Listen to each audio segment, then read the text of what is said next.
So my mic was muted. Great.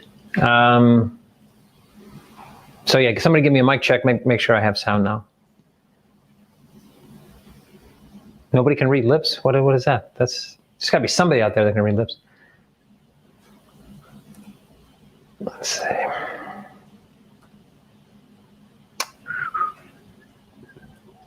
That's better. All right. Well, I guess I can start again. I guess I have to, actually.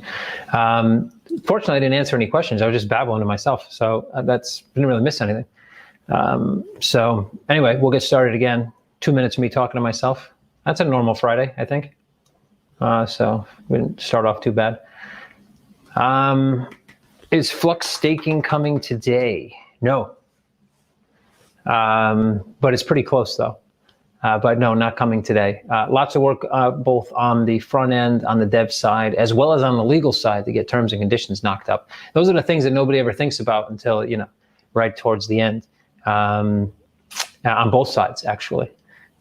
So those things are all getting tidied up. But no, not today, but I think we talked about last week that the main goal here was to get it done by the end of the month, potentially meaning that XCM staking could happen around the same time, though more realistically, probably within 2 weeks of Flux going live, because the interface will be the same. Thus, Flux is kind of the guinea pig, making sure interface works, everything works as it should, and then CoinMetro comes in number 2, and then KDA at some point thereafter, using a very similar GUI and very similar front-end interface.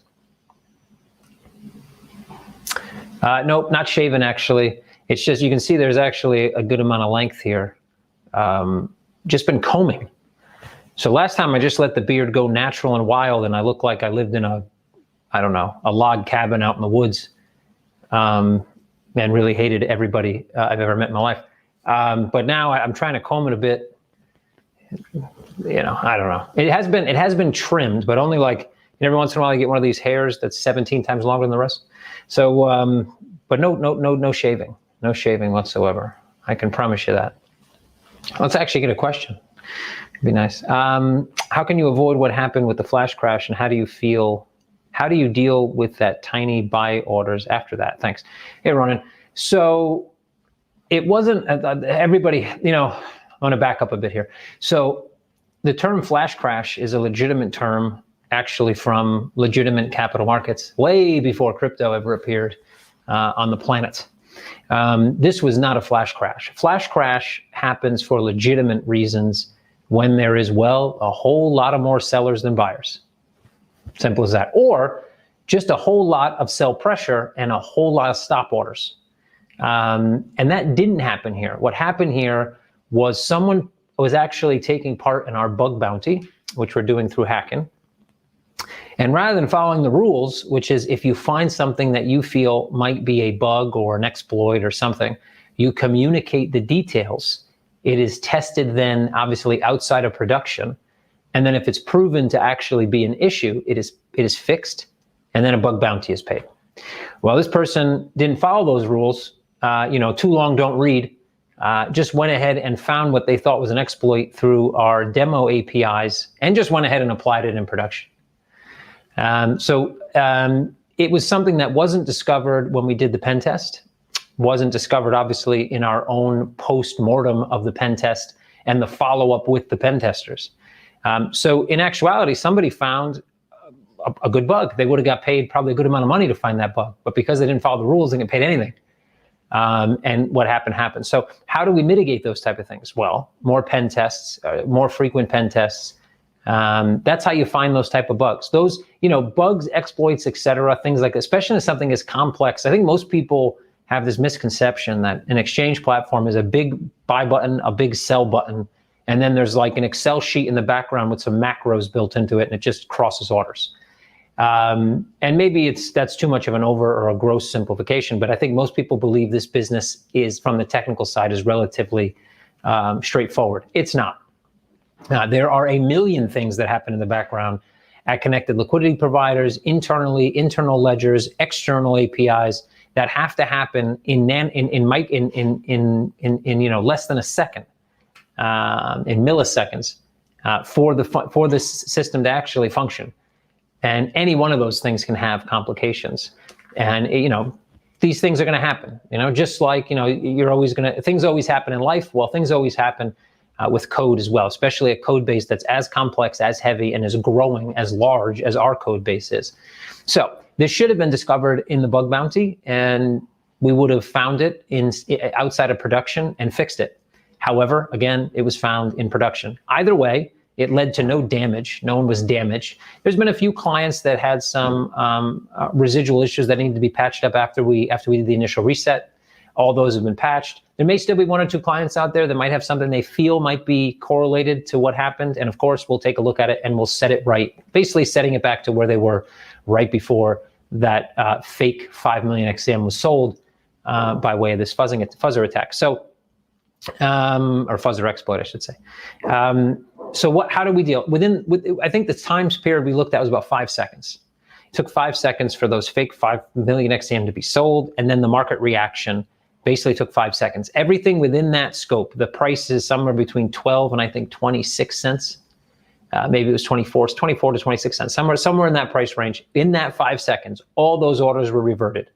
And that not necessarily, it's not just on margin, it's exchange. If you were on the swap widget in that 5 second range and you were trading an XCM, same thing. All orders that hit the matching engine, not just from one single platform. So that's how they were dealt with. They're just reverted, meaning if you had, I don't know, 10 euro and 500 XCM prior to that 5 seconds and you made trades and you ended up either negative, positive, however you ended up, you're reverted back to 10,500. That's it. Simple as that. It's the fairest way to do it because it just puts everything back in time to right before the event happened, an event that never would have happened. Not legitimate pricing. It's pricing that occurred based on a false sale of an asset, meaning a sale of assets that someone didn't even own. So that's how it was dealt with. Like I said, mitigating from happening again is the same thing we do to mitigate that there ever is any bugs on the platform. That doesn't mean, let's be realistic, guys. Maybe somebody else would sit in this chair, and say that things like this will never happen. We're going to do everything we can so this never happens again. Well, you can say that because hopefully you're doing everything you can so it never happens again. But things happen, and I think how you prove your kind of muster as a business, or whether that be as a leader or as whatever, is that when things happen, how fast do you move? Are they fixed, and are they fixed in a way that's fair to whoever was affected? I think those are the main things that count. Somebody here, Leo, hoping that staking's coming tomorrow. Well, hope is a good thing, Leo. You may still be hoping that it comes tomorrow, but I can tell you that there's not many more tomorrows that will happen before staking actually is a thing. Funny enough, no audio. So a bunch of people say there's no audio, and then we have somebody saying there's 26 people and only 6 thumbs up. So so I guess without hearing me, it's good enough for 6 thumbs up, which is pretty good because sometimes I talk here for an hour and everybody forgets to thumb up. So either I'm saying the wrong things, or I should just sit here and just stare at the camera. I might just get more thumbs up. We'll give that a try one day, see if it works out. Only a forehead, no sound. That's a good one. I like that one. All right, where's Donald? Good question. I don't know, to be honest. Do not know where Donald is. He's somewhere. He's like omnipotent, I think. Donald is everywhere and nowhere all at once. Yep, all good. Okay. What do you do when your boyfriend is addicted to watching your AMA? Well, what would I do if I had a boyfriend who was addicted to watching my AMA? I'd probably sit down and watch it with him. Share his interest, because obviously if he likes it, it must be absolutely awesome. Yeah, either that or I just leave the house and drive around in a blind rage until it was over, and then come back and act like nothing happened. Either of those probably works, though I'd rather have you sit down and watch it with him. I guess, Aubrey, that'd be the goal. I mean, you must be watching it if you're posting a question. So, I don't know. That's probably the best thing to do, I guess. I'm sure there's things you're addicted to that, well, he probably doesn't pay attention to. He's a dude, so that's kind of what we do sometimes. So tell him he's got to pay attention to something you like, and then you can sit down and watch an AMA with him.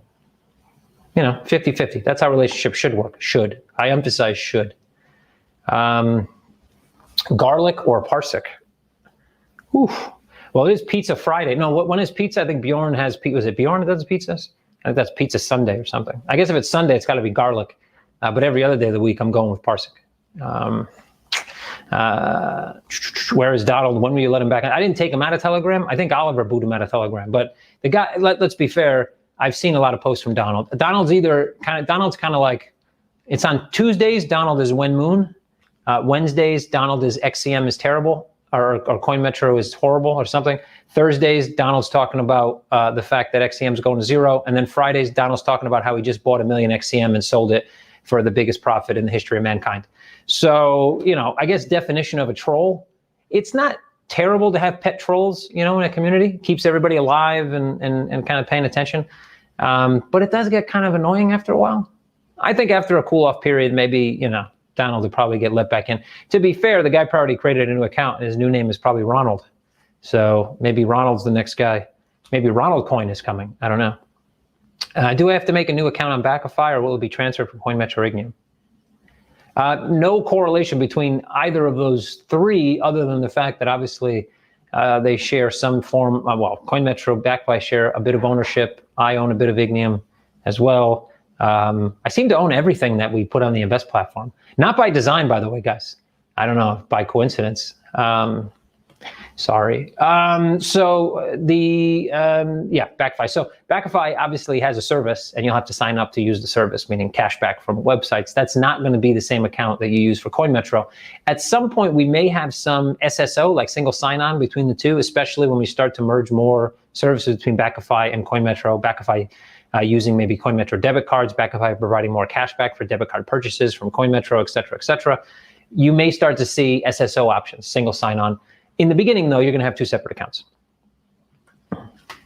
How badly do you think the growing energy use FUD will hurt the adoption of projects like Kadena? Nothing. Look, the energy argument, the thing about arguments in the real world, especially ones that, even data-driven ones, depending on how you look at the data and who's paying you to look at the data, you will come up with a different conclusion, and you're probably both right.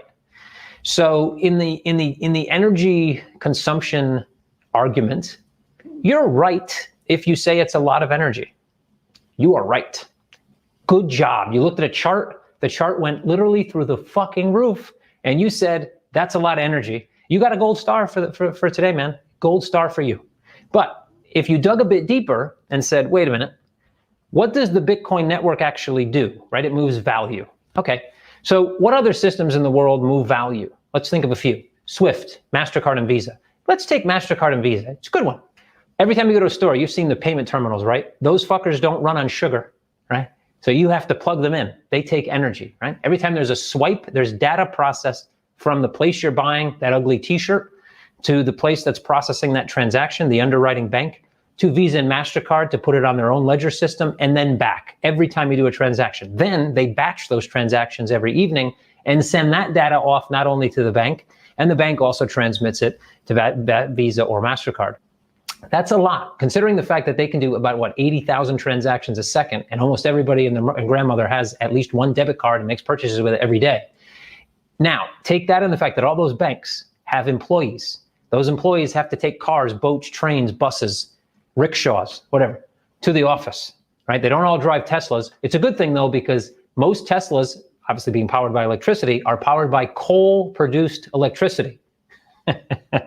So at the end of the day, if you really did the numbers and really try to calculate, really dig in, just really dig in there, the payment systems of the world, just one of them, MasterCard or Visa or both, if you wanted to jump, they always get jumbled as the same company or like the same thing. I don't know why. It's always MasterCard, Visa, or American Express. Like somehow they couldn't just say Visa, MasterCard, American Express, Discover. They're all they're not owned by the same companies. They're all different. Anyway, rant over. Point I'm trying to make is the amount of energy consumed by payments in general, I guarantee you, outweighs the amount of consumption by Bitcoin. Not only that, but many countries, China included, China is obviously the biggest polluter in the world right now. China has already started to create ordinances because they're one of the biggest mining companies. And most of that mining is now done on renewable energy. One, because they don't want their energy consumption reported to the Chinese government because they get shut down. And other countries around the world are following suit. So it's a nonsense argument, but either side you're on, you can make points that make you sound like you're smart and legitimate. Elon Musk's whole background, Elon Musk is trolling all of you, right? He's literally sitting in his Elon Musk lair with like a cat, and he's stroking like this cat, like Dr. Evil in the corner somewhere, and he's laughing at how absolutely ridiculously stupid everybody is for following his tweets when he contradicts himself literally every couple weeks. It's a joke to him, and obviously it's a joke that makes him money. So the argument in whole, like I said, you can be right on both sides. It's not going to stop Bitcoin. It's not going to stop crypto. There are so many other things. Everything consumes energy. The goal of the planet should be to find ways to make energy cleaner, not to shut shit off that uses energy. It's kind of like, you know what, guys, the internet using a lot of electricity this month. Let's shut it off. And while we're at it, you know, your grandma on life support, that machine is costing like 16 cents a day, man. That's killing like what, tree a week. Let's just turn that one off, because, you know, why would we leave that running? It's a ridiculous argument. So at the end of the day, I don't think it hurts anything. I think what it does do is show how fickle and how absolutely ridiculous a lot of the things that people look at to guide their decision making in life. You know, literally people made a life decision because of a tweet. Yeah. I don't even know where to start with that one, but I could probably talk for 3 hours about that. But then I don't know if that would be boring or interesting, but it would be 3 hours of my life. So I'm going to move on. Sir, thank you. What do you think about Kleros? I have no idea what that is. So you'd have to enlighten me on what Kleros is. I'm sure it's some projects that's doing something potentially interesting, but I have no idea what it is. So I know I work in crypto, and I have a pretty good knowledge of what's going on in crypto, but I don't know every project. You know, I'm not Rain Man. I don't like wake up in the night and just screaming out random names of projects I may have looked at. You know, I don't do that. It'd be cool though if I could. I wish I knew what everybody was doing, because it would make my job a lot easier. Unfortunately, I don't though. If I give you 100K, what business would you start? It's a good question. Probably the same business I'm in. You know, I'm in this business for many reasons. I do think that this conception of money is changing. I do think the world will change, and I do think we need people that think, period. I was going to say outside the box, but I hate that saying. Just people that think. I've met a lot of people in my life that don't think. They speak, breathe, and, you know, I don't know, drive cars. I don't know what they do, but they don't think. So having people that can think in this industry to try and help shape how this new conception of money is going to be received and used is very important. And the older I get, the more kind of my, you know, I guess you get like squishy as you get older. Squishy meaning like, you know, when you're younger, you don't really give a shit about anybody. And then as you get older, you start to realize that that's not really the best way to live your life. At some point, you have to care, at least in general, about the well-being of everybody else. Because if you don't, then they're not going to care about you. And then, you know, what do you end up? You end up, you know, hoarding toilet paper, you know, in your basement or something. I don't know where you end up, but a place that I don't want to be. So this is a weirdly weird segment into this question, but I would probably be in the same thing I'm doing now. Maybe it wouldn't be a CoinMetro, but it would be something tied to finance, something tied to this new age finance. Probably, I think if I started now in this industry, I'd probably be focused a lot on, I'll say DeFi, not necessarily the DeFi that exists, but creating borderless entry points for regular individuals to see growth and build wealth that have been available to rich people for a long time, and do that in some type of automatic fashion. And we like to call that DeFi right now, even though DeFi right now is, you know, I don't know, Hello Kitty, digital Hello Kitty for $1 billion or something. But real DeFi that we haven't really touched into yet as an industry is probably where I'd focus my attention. So again, Flux, not tomorrow, or did you commit on XCM earlier? So Flux, not tomorrow, didn't commit on XCM earlier. What I said is that by the end of the month, I think last week I said by the end of the month, Flux would be live. That was the goal. And that shortly thereafter, XCM would be live. There's a potential that it would be very shortly thereafter. So depending on the exact timing of Flux, it's possible that we could see XCM before the end of the month, though I do think it's going to be into the first half of January. I was going to say January. People would have died. June. Any idea on the KDA bonding APY? Will CoinMetro bear the risk for getting slashed? Working closely with KDA. We are working closely with KDA, absolutely. Will we bear the risk? No, at least not initially. Look, initially, we don't know essentially what that risk will be. We know what KDA assumes the risk is, But since we're working with Flux and KDA, where Flux is going to be controlling those headers, we need to see how well that can be mitigated. If we see that the risk is mitigated to a point that we can accept it, then yes, I think it would be a good service that we would accept the risk. In the beginning, though, we're not going to be able to. It just wouldn't make any business sense because we don't know what the risk is. We just know what it's perceived to be. It's not really good to make a risk decision on your perception of risk. You actually want to know what the risk is. And the APY will be essentially, let's say, identical to what's being offered by Kadena, but we will take a fee. That fee is going to probably be somewhere in the range of 10 to 20% of what you're paid. So that means if they're paying 10%, we might take 2. We may take 1 to 2, somewhere in that range. That's the idea at this point. Obviously, more details will flow. Have you tried beard oil? I have. Except I think my beard is made out of really shitty broom-like material, because it's crazy because the hair that I still have on my head is not, this isn't crazy. I guess it's for everybody. But, I've seen dudes with like beards that are like silky.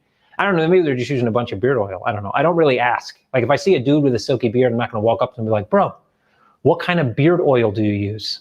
No, I wouldn't ask that. I don't even pay attention to people's beards, to be honest. Maybe I should. I'll try to write that down. But yeah, beard oil. I do have beard oil. I have a couple. I bought a bunch of beard oil, actually. I was going to make CoinMetro beard oil for the store. Remember that? You don't remember that? I didn't do it. Yeah, I do have beard oil. It doesn't really work all that great. What it does is this. What is this? This. See this thing? Beard oil.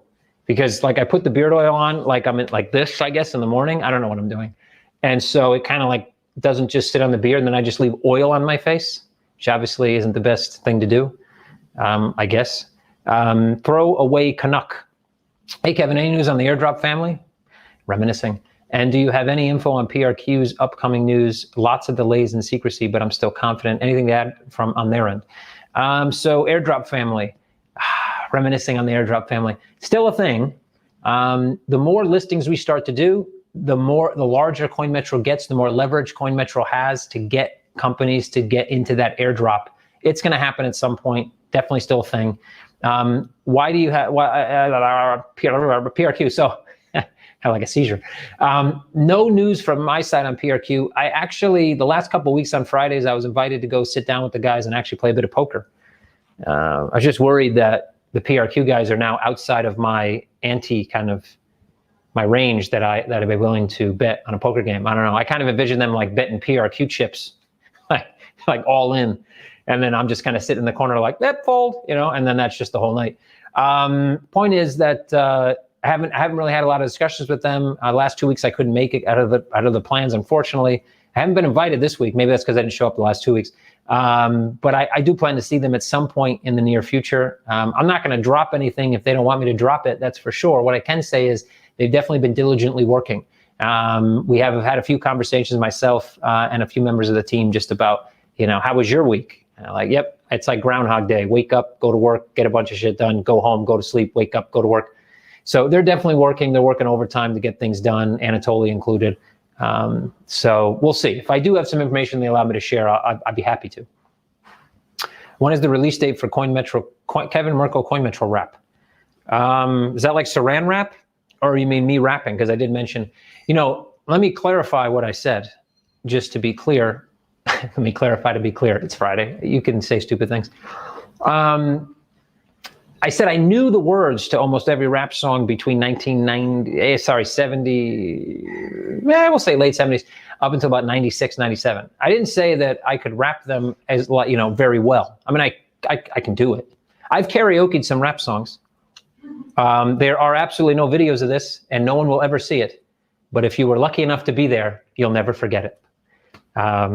I think. Maybe not for good reasons. I don't know. But when does it debut? I don't know. We do have a new guy joining the marketing team next week that's going to focus on videos. So and funny enough, he was he was actually a rapper in a very specific European country. Has a few videos. Maybe we'll do a CoinMetro raps video. That'd be kind of funny. I'd love to see everybody in the office do a rap song. I think that would be. Just saying the word rap song makes me feel old. Like, do they even? I guess it's like. Do you even say that? I don't know. Whatever. Moving on. We still on the no shave till €1. I'm trying, man. I'm trying. Wife's not liking it. To be honest, even myself, like I like a certain level of beard, but then it gets to a certain point and I just kind of lose interest. I'm trying, man. That's the goal. I'm sticking in there. I wish you guys would just hurry up and get it over with. Like push us to €1. I mean, what are we waiting for? The beard is it keeps growing. How does it make you feel to see Binance under investigation by the Justice Department Internal Revenue Service, and what do you think it will happen? They're not under investigation per se. They're involved in investigation, meaning that somebody who either laundered money or moved money through Binance was a big enough criminal or a group of criminals. I'm sure there's many groups, to be honest, that Binance has been asked to provide information. So I don't see that yet as them being under investigation. They are involved in an investigation. Now, they've been doing a lot of hiring lately. I think they hired an ex-senator. Man, what was that guy thinking? They also hired a bunch of new legal help in their U.S. division. I guess, they maybe not everybody at Binance expected this to happen. I'm sure some didn't. But anybody with a brain, especially with a legal background, knows it's going to happen at some point. So I don't know how long they've had to prepare, but you can rest assured they will find things, meaning the Justice Department Internal Revenue Service, that Binance didn't do that they should have done according to the Banking Security Act, BSA, right? Yeah, Banking Secrecy Act, yeah, which is the U.S.'s version, well, really old school version of like AMLD5. It just sounds like James Bond-esque, Bank Secrecy Act. It sounds like really cool. It's not. So they're going to find stuff, and let's see what happens with the stuff. But these investigations take a long time. In fact, this investigation into probably clients of Binance probably is more than a year old. We don't know. How does it make me feel? Like inside, like what I wouldn't necessarily show to everybody when they ask me, I think it's fucking great and hilarious and inevitable all wrapped into one. And not because they're a competitor, because if Bitpanda was being investigated, I wouldn't feel the same. They're a competitor, but I think, Bitpanda did a lot of things right. They're in the EU. Maybe we need to look at this. Maybe we need to support them so that we can make sure, that we're still on good grounds. But when it happens to Binance, it's kind of like, excuse my French, but fuck. Is kind of what the first thing that comes to my mind, and kind of like it took long enough. But at the end of the day, like I said, it doesn't say they're under investigation. That was kind of the clickbait. Let's see what happens. Let's see how it unravels. Another person with the same question, but let's see if there's something different. How do you think this will impact crypto? I don't think it'll have any major impact on crypto whatsoever. The time when even a player as large as Binance can look, Binance does so much shady shit, everybody, like literally. If you took 20 minutes just to think about all the services Binance offers and how they manipulate those services and push people to use those services, if you look at things that they list, there's so many things that can be uncovered there, and they've already made such a negative impact on crypto, but crypto has still been positive, meaning no matter what if Binance were to be shut down, it would be overall positive for the industry, to be honest.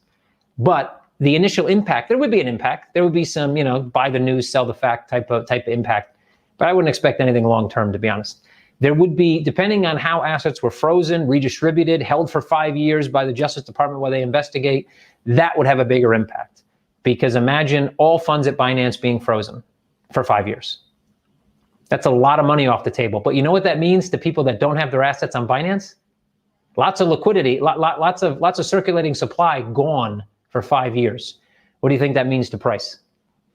So I'll let you guys answer that one yourself. Should I buy Remarkable too? Awesome. And is it okay to put rice into enchiladas? Wikipedia says it's okay. Oh, it's a good question. I FOMO'd into it. I don't FOMO into crypto, but I FOMO'd into a Remarkable 2 one evening at about 2 a.m. I had taken notes all week. I had like 75 white pages full of notes, bunch of scribble on them. And then what I've done all the time in my past is, I take a note. It's super important to me at the time. I forget that it's super important. I literally look at it a week later and go, I don't need this, throw it away, and then find out, shit, that note was super important to me. So I would definitely buy a Remarkable 2 if you're like me. I like taking handwritten notes. I'm old school in that way. I can't stand taking notes on a computer. Not gonna happen. So I would do it. Can you put rice? You can put rice into enchiladas, but then that's not an enchilada. Case closed. You could put, rice into a hamburger. Have at it, man. It's not a hamburger then. Put rice into a hot dog. You can call it a rice dog. I don't know, but it's not a hot dog. You get what I'm saying? So you could put rice in there. The reason why rice ends up in tacos, enchiladas, burritos, whatever, is because they don't want to put ingredients that cost money. So they want to fill you up on shit that's cheap.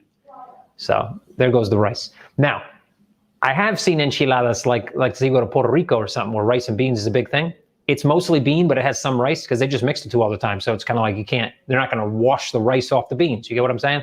But at the end of the day, no, shouldn't have rice in it. Any updates on marketing? Yeah, big update. Monday, head of marketing starting. I'll let him introduce himself into the community because we'll probably do an AMA or something because video is his thing. You guys have already seen him before if you watch most of my interviews because he interviewed me at least once in the past. So, yep, news there. Lifecycle marketing progressing ahead, now in the implementation phase. We have about another 2 months before we finalize and can actually roll out the first campaigns when it comes to lifecycle marketing. So, yep, lots of news coming. Daniel beat me to it. Yep, he did. How many private trams are there now? And any runners for a new public offering? It's a good question. I don't know off the top of my head. Last time I checked, there was maybe 4 or 5, I think. Somewhere between 3 and 5. I don't remember the number. But at that time, no, there wasn't really anybody in the running for a public tram. We did have the one trader that we talked about many times. But we didn't know. Well, he had bought some Ethereum and Bitcoin to kind of test the waters, and by now would be up significant amounts, but had actually withdrawn it.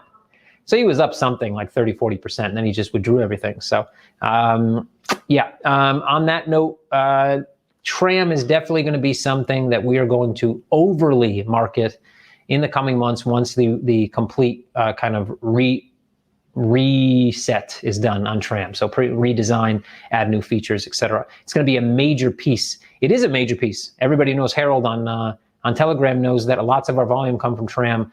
It's something that can put us ahead of the rest very easily because we can have, investors are easy to find. If you have a guy making even 5% a year, to be honest, in traditional markets right now where you're paying negative interest rates, people are going to put money in there, especially if they can combine it with staking. Imagine having like USDC, getting staking rewards on it, and then also being able to put it up into a tram. There's a lot of different things that we can do in the future that's going to make that an easy sale. It's already an easy sale. It can be much easier. And it's going to be a major driver. It's going to allow us to basically do extensively higher volumes without having to find a huge amount of traders, which is more costly. It's also harder to service those individuals. If we can service 300 tram traders and get everything they need on the platform, we can do the volume of 150,000 traders, right? And even more, to be honest. And they all have different wants and needs. So it's an amazing product, an amazing service. We've proven that as a very small proof of concept, the fact that we're able to do the volume of a company with 10 times the clients with one tram. Will we see XCM on trams soon? You mentioned tests with private trams. Yep, it has. We have done some tests on private trams. You are going to see it, absolutely. It is coming. Staking will be a major part of that. So staking will probably come first. But that is something that we've been moving towards, absolutely. When we'll be able to trade CM bond on CoinMetros exchange. So the CoinMetro initially, so back whenever it was, a year and a half ago now, when we were moving to we weren't moving to Montenegro, when we acquired the sandbox license in Montenegro, we did that in conjunction with Ignium. And Ignium, the idea there was Ignium would act as a CSD, Central Securities Depository, a settlement hub for multiple MTFs. And we were going to prove that by having CoinMetro as the MTF. And that was going to connect to Ignium as the CSD. Well, Ignium started to get clients. Ignium started to realize that most people didn't know the pain only some people, when they knew the pain, they automatically recognized it. But the vast majority of SME owners didn't understand the pain that the CSD would fix. Combine that with the fact that regulators in the EU, out of nowhere, completely unexpected, decided, you know what, maybe you don't need CSDs anymore. Maybe MTFs just settle for themselves when they're tokenized assets. And our eyes kind of went like this, because that's actually awesome, but at the same time, it's like, okay, well, this business model might not be the fit for Ignium. Ignium quickly realized that what people, almost all SMEs that we talked to became clients, et cetera, at Ignium, they understood two pain points very well. One of those was raising money, which Ignium doesn't necessarily do, but facilitates post-trade for. And the second was secondary market. And then we had a discussion between CoinMetro, me as CoinMetro, I was half. It was like this, the right side of me was CoinMetro and the left was Ignium. Or maybe it was the other way around, I don't know. But we had a discussion between Ignium and CoinMetro on what were each company's goals, and what is the ultimate goal of each company, and where does each company really make revenue? So for CoinMetro, when it comes to spot exchange, that means being able to buy an asset, no leverage, no nothing. You want to buy whatever it is. Could be Bitcoin, could be a stock, could be a share, doesn't matter. You just buy it. We make 0.1%. Done. Well, we don't make 0.1%, we charge 0.1%. We give away lots of money here and there and there and everywhere, and we end up with whatever we end up with. We don't really make money on the exchange. Where we make money is on margin and leverage trading, right? When it comes to trading, that's where we make money. So the discussion was, well, we're both not going to tackle the same thing. Wouldn't make any sense for Ignium to have a peer-to-peer billboard secondary market, and then CoinMetro to have a matching engine secondary market for spot. Why? Yeah, you can make that. You can say that spot market with a matching engine has some benefit. It does, but that should be a goal then for Ignium, where Ignium can have the options for the spot market, because Ignium can charge significantly more for that service. Sellers paying 1%. On CoinMetro, we can't charge 1% because it goes outside.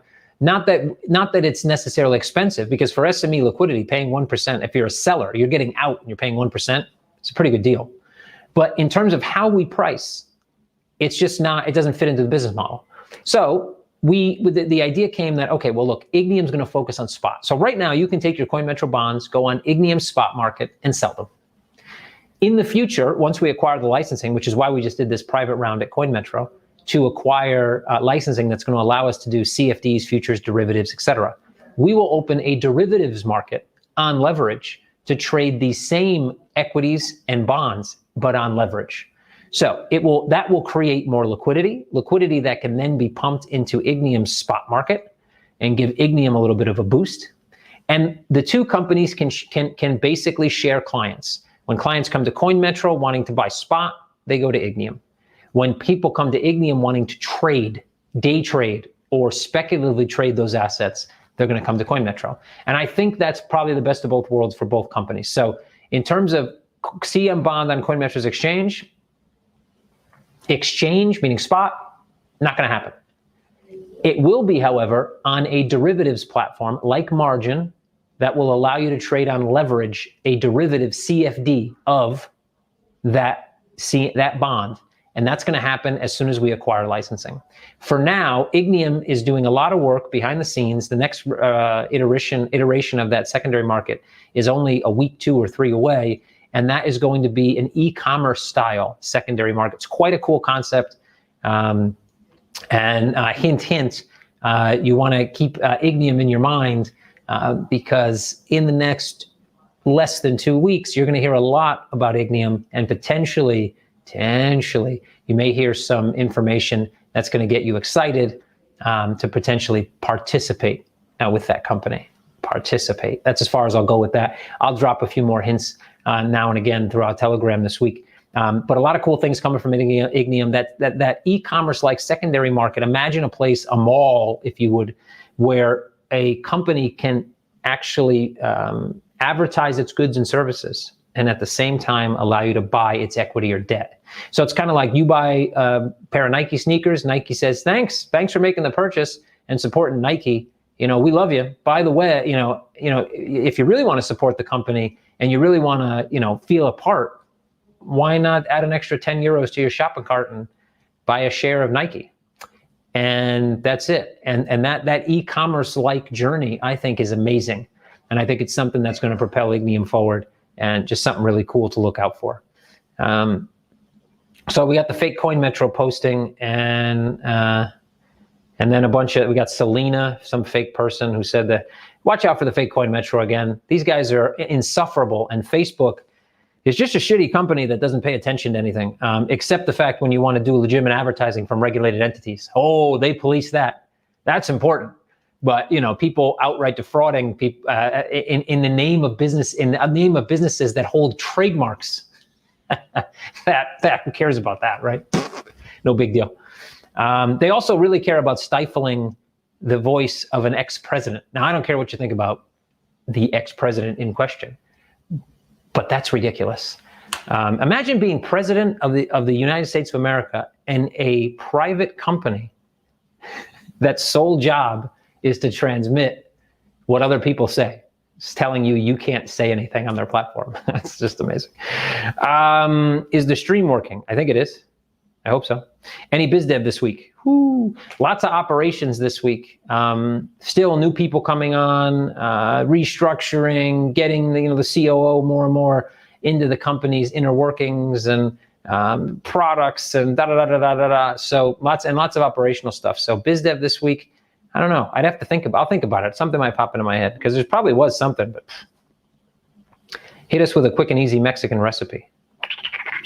Quick and easy Mexican recipe. Well, there's a lot of really easy ones. I'm not sure how good they are. It really depends. Look, the whole thing behind Mexican recipe, man, are tortillas. If you have bad tortillas, if you can't get a decent tortilla, fuck it. I mean, you might as well not even try. And making tortillas is not difficult, but it's time consuming. It's like anything. It's like making pizza. To make the dough and everything, it's not difficult. But you better knock out, 7 hours of your day, or else you're not going to get there. You got to wake up at 4 a.m., so you can eat lunch. But I would say I like vegetarian tacos. I'm a vegetarian. So again, all about the tortilla.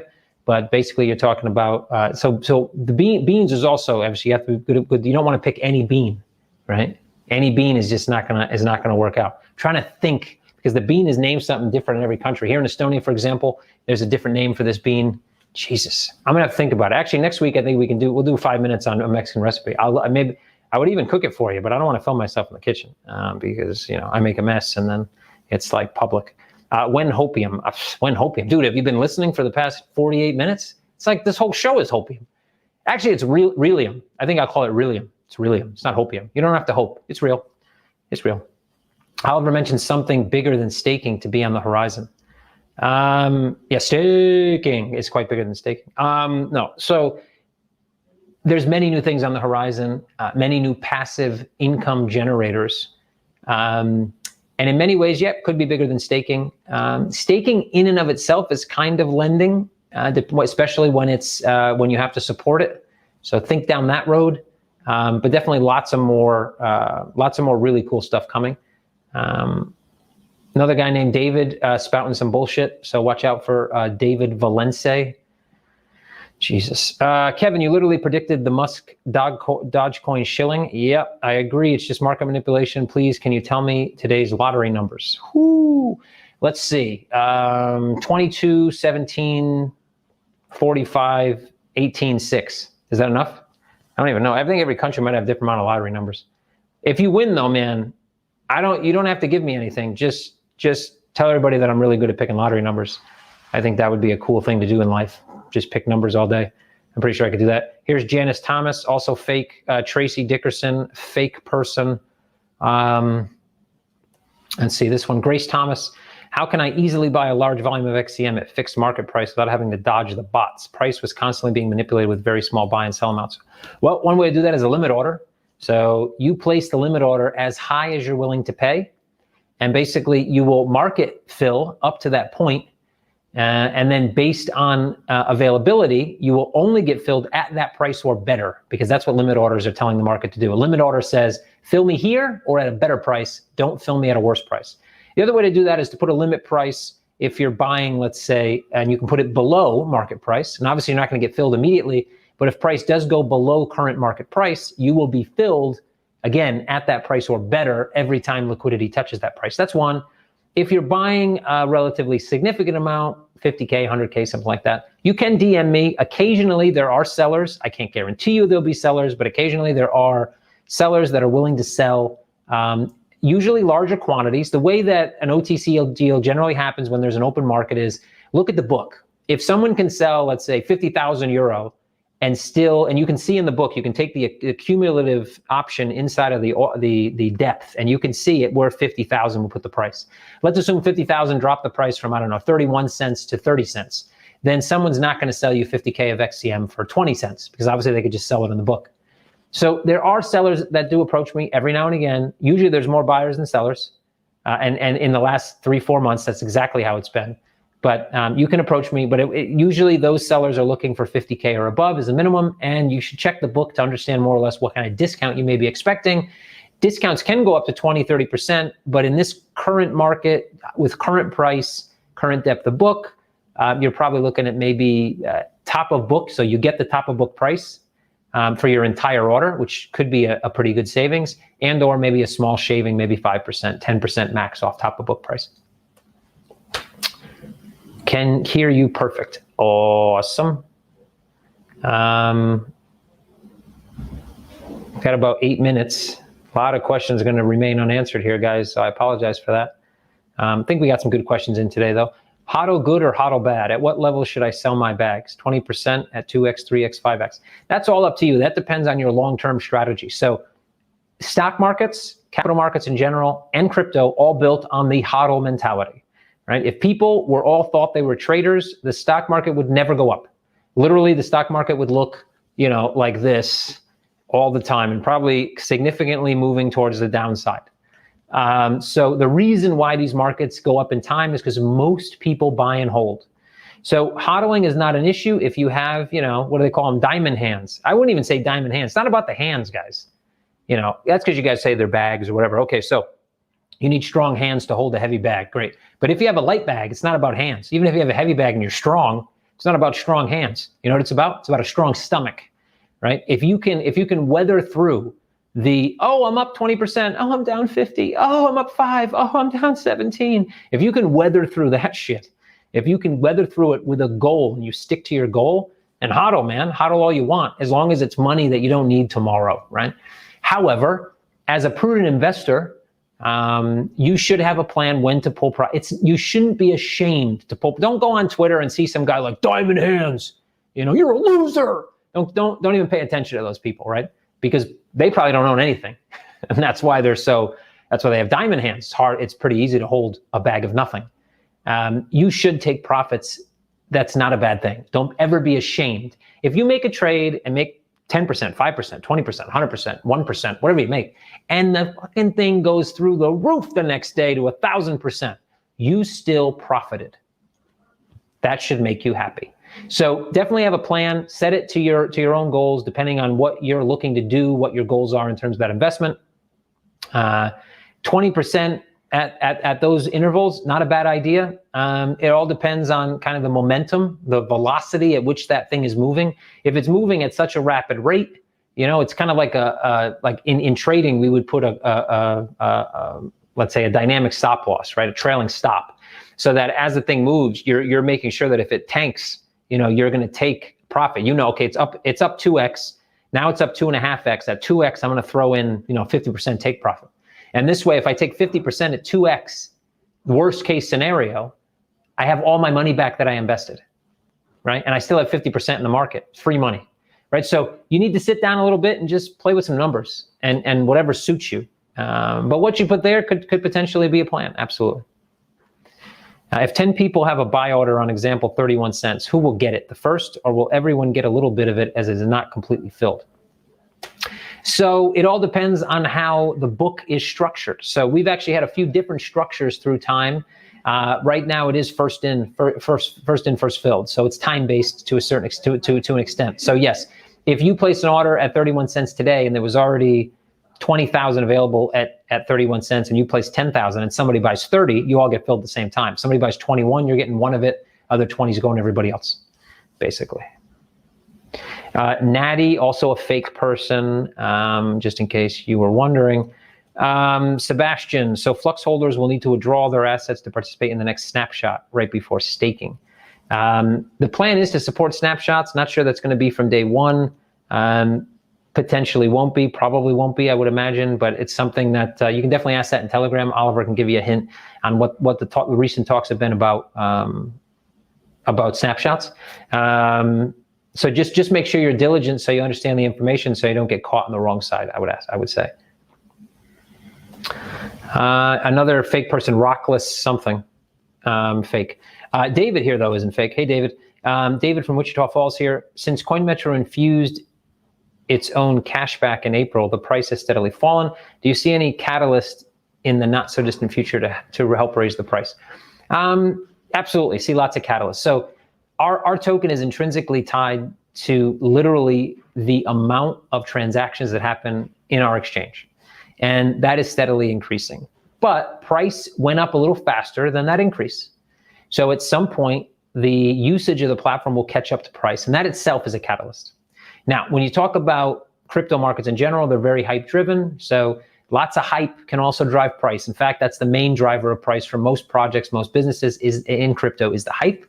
And when it comes to hype, we have lots of new products coming. Staking itself, just staking alone, staking means, if you're a newcomer to CoinMetro and you have some USD, you have whatever, USD obviously isn't going to increase in value. Neither is Euro. It's going to decrease, right? They're inflationary currencies. All they do is decrease in value.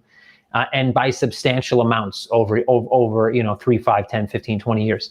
So you have a bit of excess cash that you're not doing anything with, and you can make X percentage. You're going to buy some XCM because while it may have fallen recently, if you take the average price over time, it has increased dramatically. And even in times when it doesn't increase, it becomes kind of a stable coin, right? 30 cents, 40 cents, 20 cents, 10 cents, 2 cents, whatever. It becomes a stable coin. Plus it has a built-in floor, and that floor might be far away from where we currently are, but it gives you a limitation on risk. And so more people buying XCM just to stake it, more circulating supply coming off, more people pulling their orders that they have been sitting on the sell side at €1 or whatever, 50 cents, 60 cents, whatever, are going to get pulled so they can stake. I definitely think that's going to have an impact. New passive income products that we launched that are intrinsically tied to XCM as well, things like lending, things like borrowing, will also have an impact. New marketing coming on board will absolutely have an impact because more clients that come on board, more XCM being traded, more buy demand, higher price. So absolutely, I think there's many more than just that, but we only have about 2 minutes left. I'm gonna try to get somebody else. You can always tag me on Telegram if you like, at Kevin Murcko. You can email me even, kevin@coinmetro.com. Shoot me over a question. Now I may miss it, so just a caveat there. So you might have to send it twice. But generally I try to catch all the questions that come in. Hey Tony, when will CoinMetro add additional cryptos to buy in the exchange? What's the process? Can we request? You can absolutely request. You can do that right inside our Telegram channel at CoinMetro. Say, hey, I got a great coin token, whatever. I think you guys should list it. Here's what it is. Here's some background info. Here's a link to whatever. We'll definitely take a look. We currently have a longer list being built under our new COO, as well as Oliver in product and myself. Listings are going to become a major piece, and we're looking for someone actually to head that up. So, maybe Tony, you want to head up listings. That would be awesome. But absolutely, if you have a request, throw it out there. Process is relatively straightforward. We onboard the company that's going to do the listing. We do due diligence. We look at legal opinions. And then from the tech side, we see if it's mainnet or not, or if it's ERC20. We establish a sprint to understand when it's going to be, when the work will actually be done, and we coordinate with the company. That's about it. If we do have to do additional work, we do ask to get our time paid for. If there's no additional work, generally we don't, though we do try to see if there's something that we can work on additionally outside of normal scope, whether that might be AMAs and other things. And those things, obviously we then ask for some form of payment. That could be tokens, it could be other things. And AirDrop family is also something that we throw out there to see if we can get tokens that we could potentially AirDrop and or use as promotion to bring on new clients. That's the gist of it, I think. So another couple fake people. Frederick Wilson is fake. Wilson Tyler also looks to be quite fake. So anyway, we're at 4. We're just hitting the 4 o'clock mark here. I'm trying to see if I grab one more. This is just a statement. Elon is a living meme. He is. Thank you, Elon, for being a living meme. I'll take this one. This one looks pretty good to take. Throwaway Canuck. High inflation, shortages, awful job numbers due to handouts, lockdowns, etc. in NA. NA. What's NA? Anyway, I'm trying to think what NA is. Canuck means you're probably Canadian, I guess. Does that mean? But and I'm trying to. North Alberta? I don't know. How do you think crypto would perform during hyperinflation and societal strife? Loaded question, I know. Well, as we can see during this time of crisis, initially when the crisis started, crypto didn't do too well. Now that people are starting to understand how markets work and the fact that, you know, bankers are coming out and saying, we'll just print money to infinity, nothing will happen, we don't care, we can keep doing this. It's kind of telling everybody, you know what, that money you have, it's worthless. And by the way, all that debt you assumed, you still got to pay that. But all the debt we assumed, we're just going to wipe it off because, you know, we're the government, we can do that. And I think that's what's driving a lot of the push into that, and many other things is what's driving a lot of the push into crypto. Crypto should perform well. I don't expect hyperinflation in the first world. I expect inflation. Hyperinflation, like you might see in Argentina, etc., I don't expect, mainly because economies of size have different ways to deal with inflation. Well, I should say they have the same ways. They have more power to deal with inflation. I don't expect hyperinflation. I do expect inflation, though. I expect crypto to do quite well. In fact, I expect that to be one of the propellers for a longer bull run. And obviously, I've talked about the fact that we've been on a bull run since 2009.